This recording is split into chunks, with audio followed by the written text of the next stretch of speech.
Today, students at St. Norbert College are voicing their opinions after the college announced a list of 20 majors and minors that are being cut. In our first alert update, Taylor Zebel is live in our newsroom after she spoke with students near campus about it. Taylor. Bill, several students tell me they are furious about the lack of transparency they say the college has shown.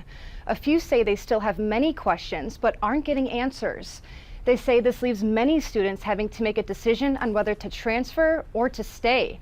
Even though some students I spoke with found out their major is continuing, they are not happy about how the college is communicating.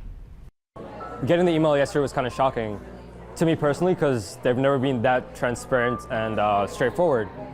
And from the town hall we had, I think, a couple of months ago, and then to now,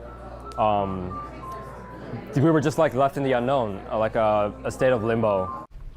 As we've reported, the college has faced financial hardship and had been considering cutting majors and laying off staff in order to bring the school into good financial standing.